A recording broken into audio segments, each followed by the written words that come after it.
Okay, it's time to start now. This topic is not take time too much because it's just only the superficial and cutaneous mycoses. And these are the objectives for today. You have to explain the agent that can cause the superficial and cutaneous mycoses, explain the valent factor, pathogenesis, and clinical symptoms of the superficial and cutaneous infection.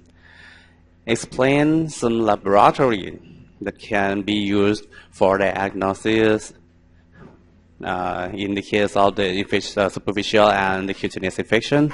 And the last, explain some of the bit of the epidemiology, how to prevent and control the superficial and cutaneous infection. So these are the content for today. And you are into the superficial and the cutaneous mycoses. Normally, it might be the same area of the skin layer. You already learned about the skin layer, right? I think you can remember about the skin structure. So if we talk about the superficial and the cutaneous, you should know where is the location of the superficial and cutaneous infection in the case of the mycoses. So in each type of the superficial and the cutaneous mycosis, you should explain about the general characteristic of the causative agent. Explain about the valent factors. What is the valent factor in each microorganism that can cause the superficial infection and the mycosis. Explain some pathogenesis. Know the laboratory diagnosis. And explain some epidemiology, prevention, and control. So let's see about the skin structure. And I think you can remember, right? You can remember that the skin structure can divide into the epidermis, dermis, and the subcutaneous hypodermis. So for today, because it's the superficial and the cutaneous infection, we will talk only the part of the layer of the epidermis. And that is a location that the fungi in this type of infection infect in this area. This review again about the epidermis, dermis, and the subcutaneous. And then you can remember that the type of the skin can be divided into thick and thin. Which area should be defined as a thick skin in our body? And where is the part of our body that can define as a thin skin? Because this will help you a bit about the structure. And actually, normal flora in each area is a bit different because it's different in the property of the skin. I'm not sure you already learned something about it or not. About the skin property, actually, because in the medical course, normally I teach about the normal flora of the skin. So it's helpful to define the type of the skin because it's a bit different in the secretion, in the physiology of the skin. That will help you to discriminate the normal flora or the pathogen that might prefer to infect in this area. Okay, you can review it later. Superficial mycosis.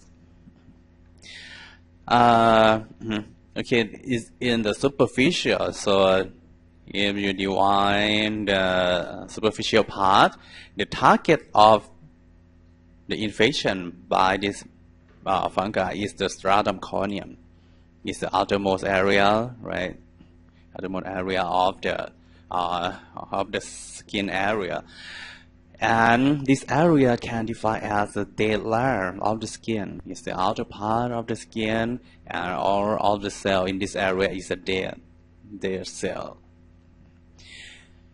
The fungi that cause disease in this area and the mycoses in this area, including the tinea vesicolor, or in some textbook you can see the term pityriasis vesicolor, the next tinea nigra, and normally it shows the lesion or it shows the sign, the symptom at the hand. So Sometimes they can call as the tinea nigra palmaris.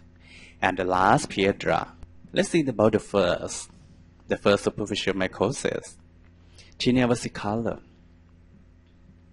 The causative agent is mycoses furfur. It's the yeast. Because of the yeast that infect in this area, it can cause a color variation of the skin. Sometimes they can cause the absence or loss of the skin color. But sometimes they can cause darkening of the skin color. In each case, we can call it the absence of the or loss of the skin color. We can call it as a hypopigmentation. And the hypopigmentation is mean darkening of the skin color. Actually, these years is a normal for us on our skin. They are already live on our skin. This yeast can define as a lipophilic yeast. What does it mean? Which area that they grow very well, or which condition that they can grow very well? If it's defined as a lipophilic, they can be isolated from the sebaceous rich area of the skin. So the area of the region that can be found is maybe chest, back, and hand. They can be defined as a lipophilic because they can produce the enzyme lipase. This is a lipolytic enzyme, so they can digest the lipase. And what will happen if they can produce lipase to digest the lipid? This can provide benefit to the yeast or not.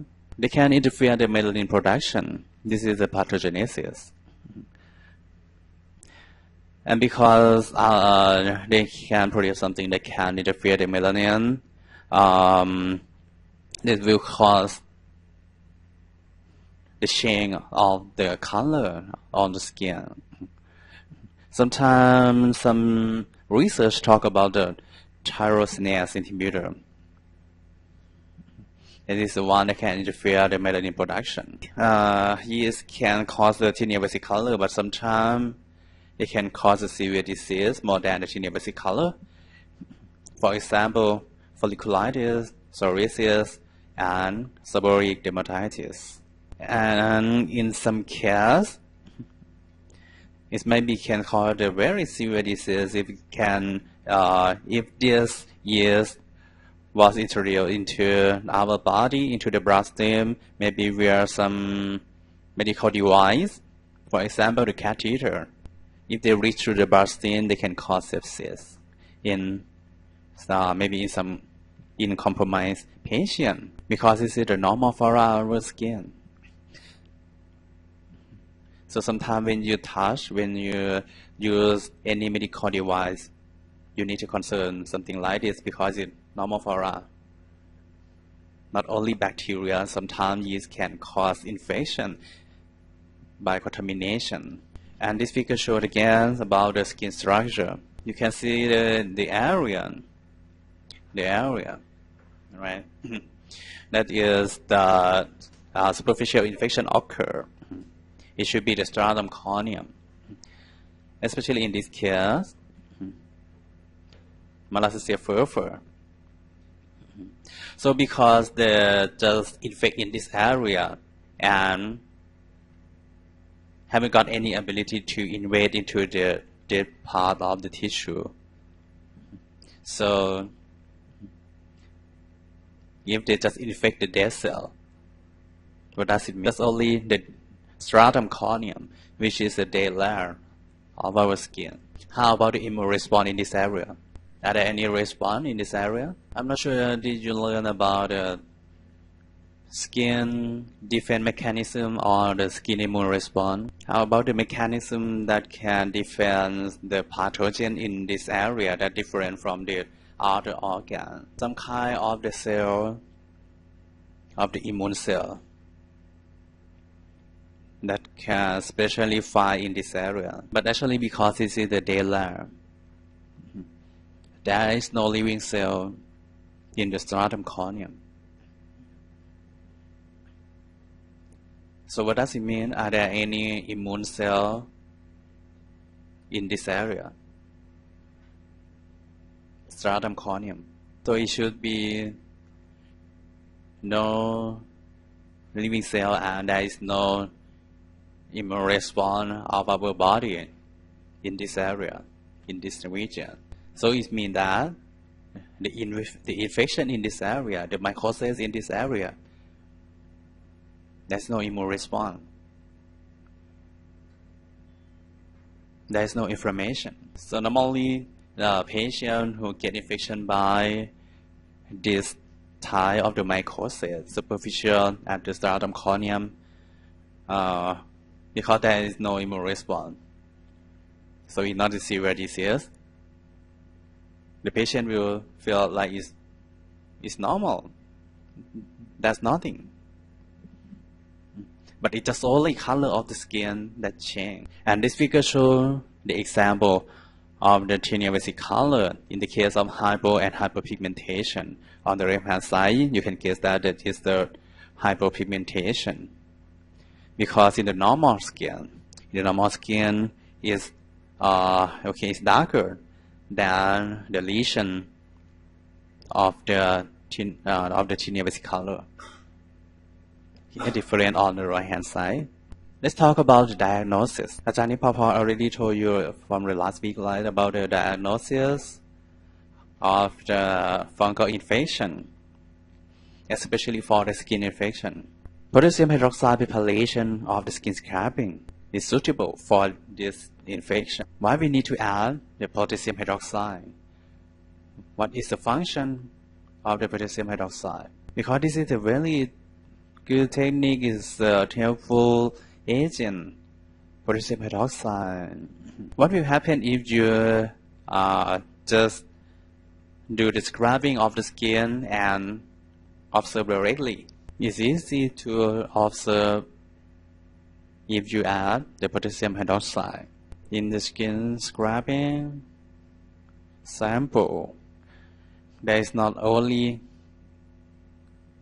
fungal cell or the fungal spore, but this sample contains the human cell, and I think you know what is the function of the potassium hydroxide.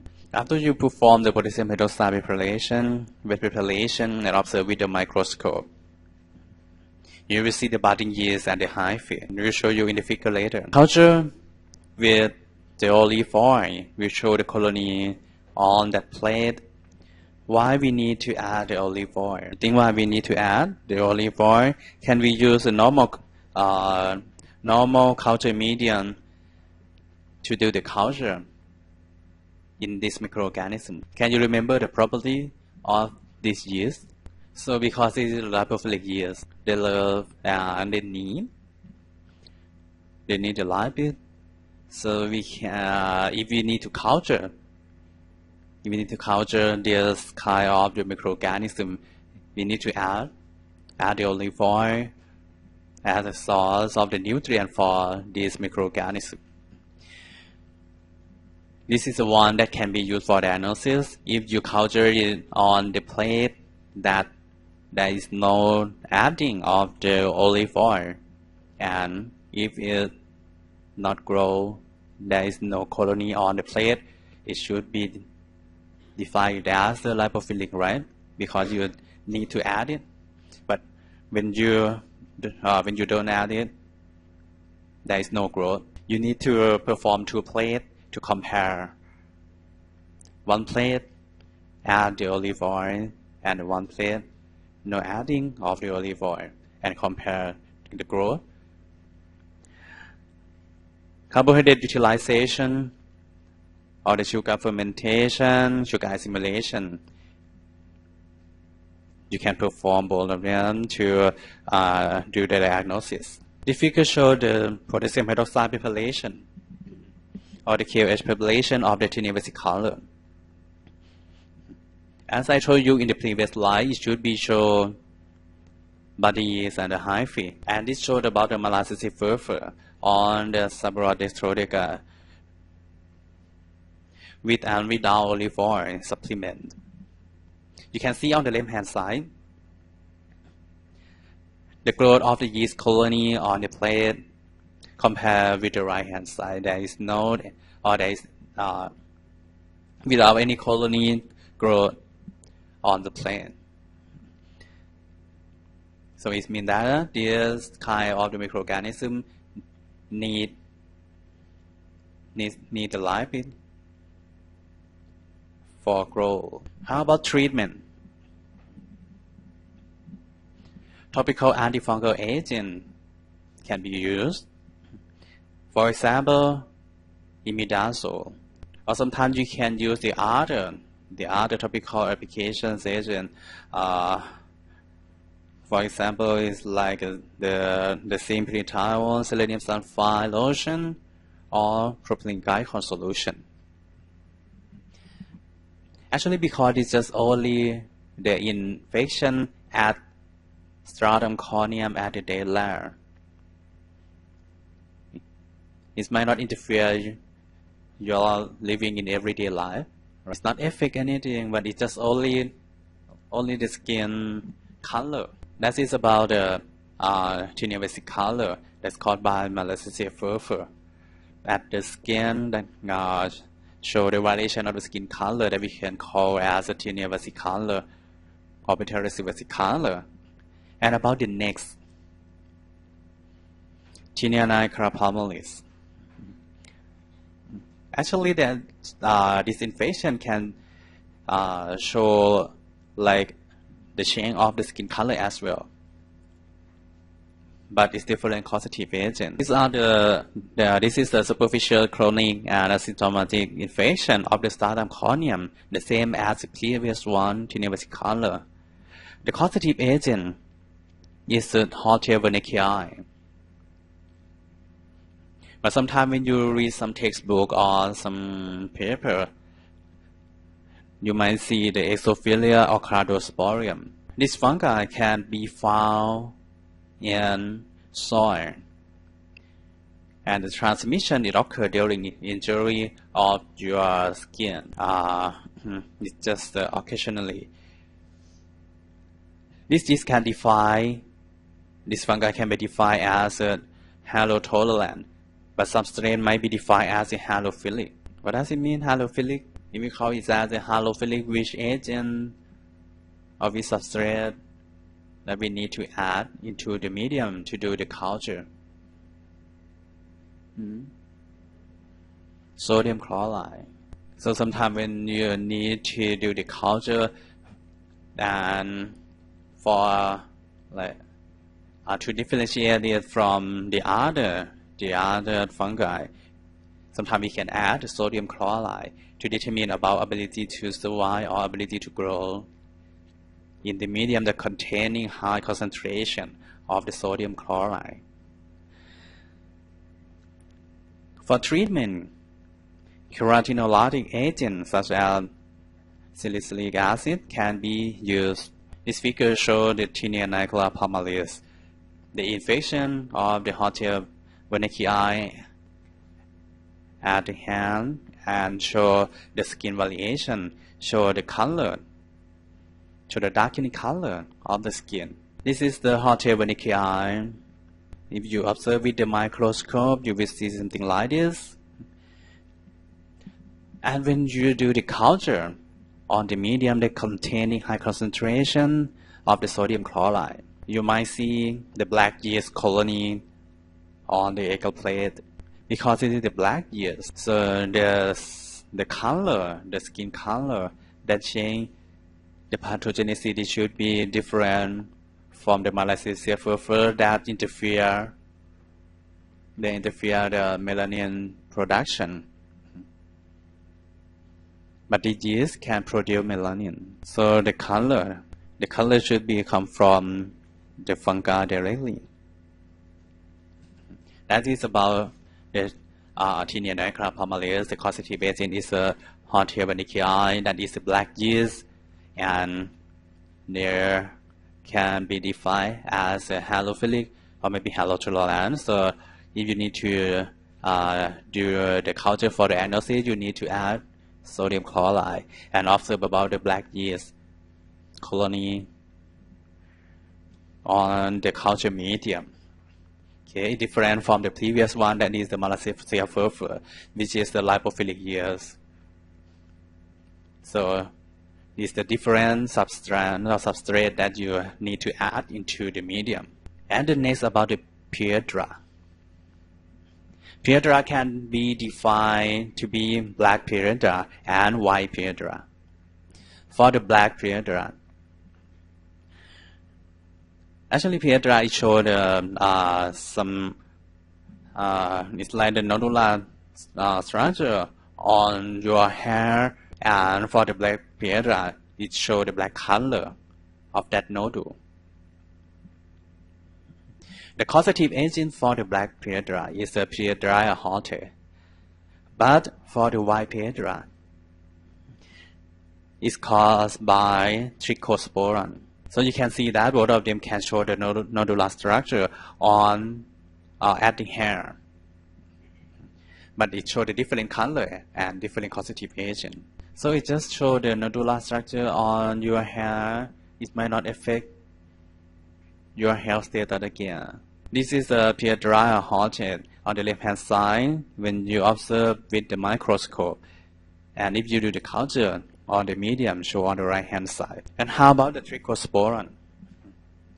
Trichosporon might be the one type of the yeast that can be found in soil, animal, and also the human skin.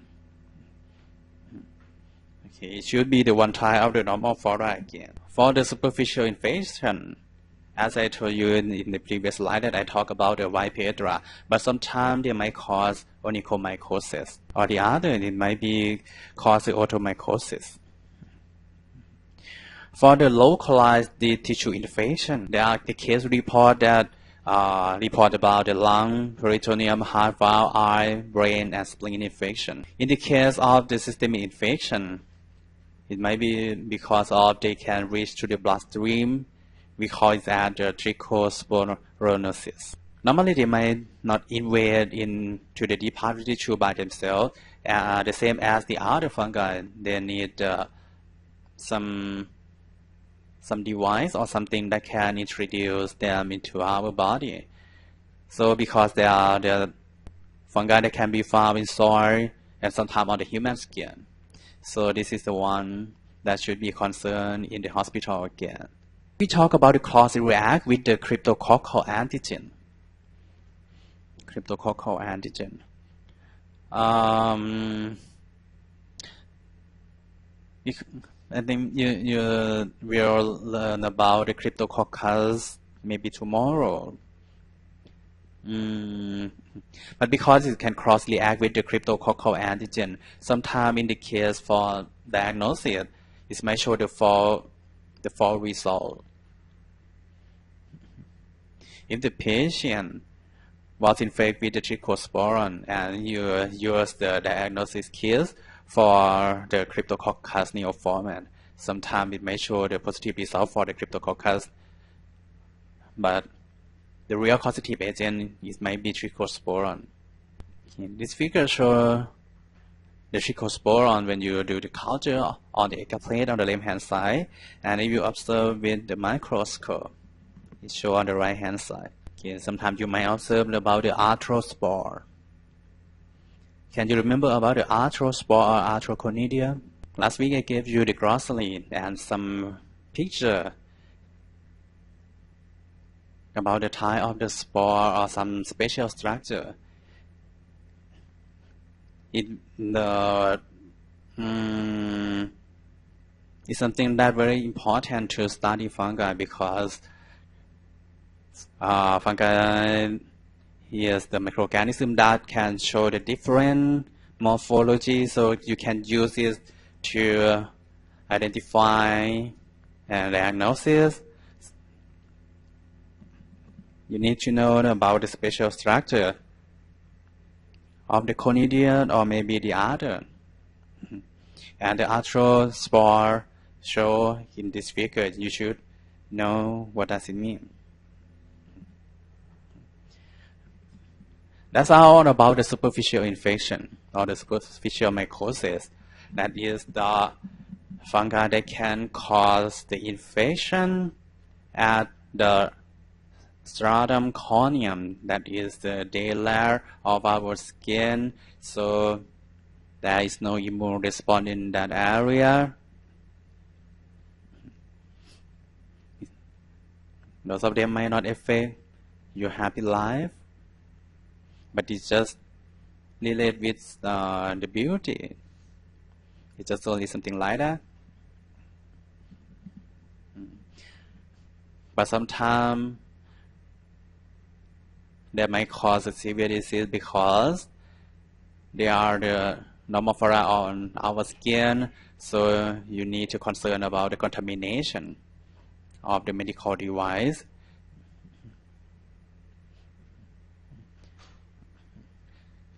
Not only bacteria, but sometimes fungi might cause the contamination and cause the infection. And they might very difficult to treat the fungal infection in the patient. Normally, you should know that in the case of the systemic infection, antifungal agent sometimes is quite expensive and might not be stocked in the hospital. Let's move to the next. Is about the cutaneous mycoses.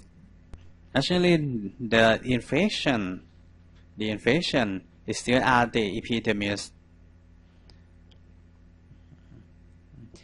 and sometimes they may cause infection at the hair, nail. Keratinocyte might be the target. For the term that you should know and should identify and should discriminate between both of these terms, there are the dermatomycosis and dermatophytosis.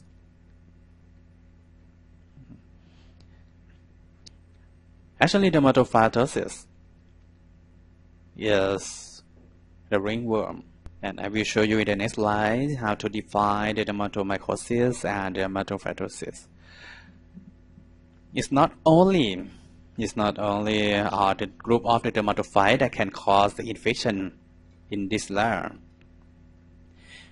Candida might be the one causative agent that can infect in this area, and we can cause the candidiasis of the skin, or sometimes at the mucosa area, and also the nail. For the ringworm, we can call it the tinea. We call it as a ringworm. For the lesion, it shows the round shape on the skin. This causative agent can be defined as the keratinophilic. So they need or they love keratin. They can invade the keratinized layer of the skin, and the group of the fungi that can cause disease like this, we group it and call it as the dermatophyte. The member of the dermatophytes, including trichophyton, microsporum, and epidermophyton. These are three genus that can be grouped and called it as the dermatophytes. Because they can invade the keratinized layer, they are a bit different when compared with the superficial infection or the superficial mycosis. This infection might cause the immune response and lead to the inflammation. Let's see about the term of the dermatomycosis and the dermatophytosis. You can see in this slide, dermatomycosis, there are all of the infection at the skin that the causative agent is fungi. There are all types of fungi, and dermatophyte is a subset. It's just a subset of the dermatomycosis. The group of the dermatophyte can cause a dermatophytosis. Okay, you can see it's just a subset of the dermatomycosis. So if we talk about the dermatomycosis, not only dermatophyte, but it includes yeast and the other fungi that can cause infection at the skin. For the group of the dermatophyte, in Thailand, in Thailand and around the country in this region, the dermatophyte that can cause, that might be often to see in the laboratory, that can be defined as a causative agent for the infection. Trichophyton rubrum, Trichophyton metacophytes, Epidemophyton frocosum, Mycosporum gypsum, and Mycosporum canis. These are the five species that often be found and defined as a causative agent in Thailand for the dermatophytosis. This figure showed about the microscopic morphology of the Trichophyton, Microsporum, and the Epidemophyton. The one thing that we can use to discriminate between three genus of the dermatophyte, we can use the macroconidia and the microconidia. You know that the conidia is the spore, and this group of the dermatophyte can produce macroconidia. This is the last side of the conidia, and the microconidia. And you can see that there are the different morphology and structure of the conidia.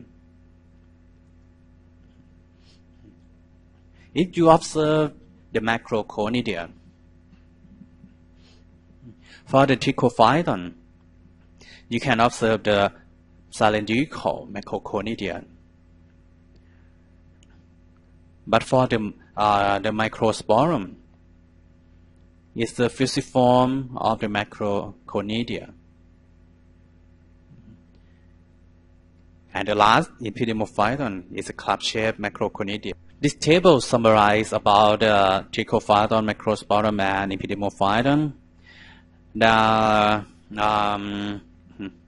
They can cause a disease in each area, and I will show about the example later. The target should be summarized like this table.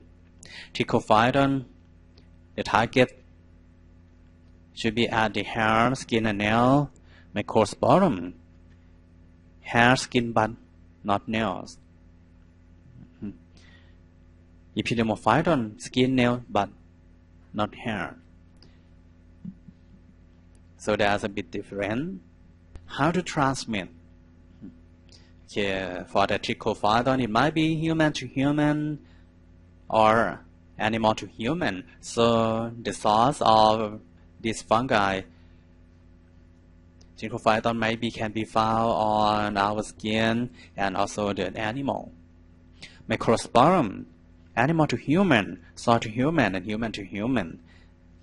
And Epidemophyton, certainly human to human. From that table, you can see that we might discriminate or differentiate the type of the dermatophyte based on the ecological niche.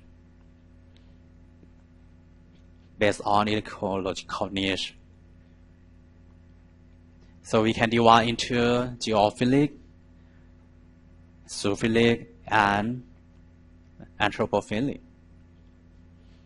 based on the source or the ecological niche. For example, the dermatophyte that can be found in the environment, especially in the soil, is the Microsporum gypsy. Zoophilic, it might be easy to remember. Microsporum canis. You know that the term canis, canine, it should be the dog. So sometimes we might get infection from the pet because the Microsporum canis can be found in dogs and cats. Anthropophilic. This group of the dermatophyte can be found in the human, and the infection should be human-to-human transmission. And these are the examples of the ecological niche that can divide the group of the dermatophyte into three types: geophilic, zoophilic, and anthropophilic. About the classification of the dermatophyte, as I showed you in the previous slide, these are summarized of the anthropophilic, geophilic, and the zoophilic. Let's talk about the valence factors. This group of the fungi can produce a lot of the enzymes that can digest the human tissue, like the cutaneous, elastase, lipase, and there are some reports talk about the proteinase. There's a lot of the enzymes that this fungi can produce. And because this is the keratinophilic, so the keratinase might be the important one that they need to, these fungi need to produce to digest keratin and use it as the source of the nutrient. To summarize about the pathogenesis of this fungi, the first is might transfer from the source that we can divide based on the ecological niche. It might be from soil, if it's at the geophilic, maybe from animal, if it's defined as a zoophilic, or a human, if they are the anthropophilic. It transfer via arthrospore. And if your skin or you has some abrasion, the spore will be introduced into that lesion, and then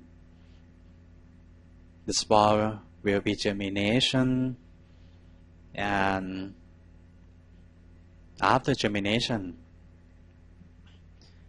after they grow, they may produce a valence factor, for example, keratinase, lipase, or any other digestive enzyme to invade the tissue, and they can cause inflammation. For the infection, normally in the past, there's just a report that talk about the cutaneous infection. So the target, it should be only the epidermis. But nowadays there are the report that talk about the deep infection by the dermatophyte. There are still unknown mechanism why dermatophyte can infect into the deep part of the tissue. Sometimes it might be invade into the subcutaneous layer. But in the past, we define it as the cutaneous infection because normally they may not invade into the deep part of the tissue, into the subcutaneous. But nowadays they have some ability to do like that. And sometimes they can cause a dermatophytic reaction. In the case of the patient who might allergic to the fungi. For the dermatophyte, tinea can be defined the name. We can designate it depend on the location or the region that show the lesion. The first, tinea pedis. Tinea pedis is the dermatophytosis of the plantar surface of the feet and toe web. So you can see from the figure, this is a tinea pedis. What does it mean in what can we call in Thai?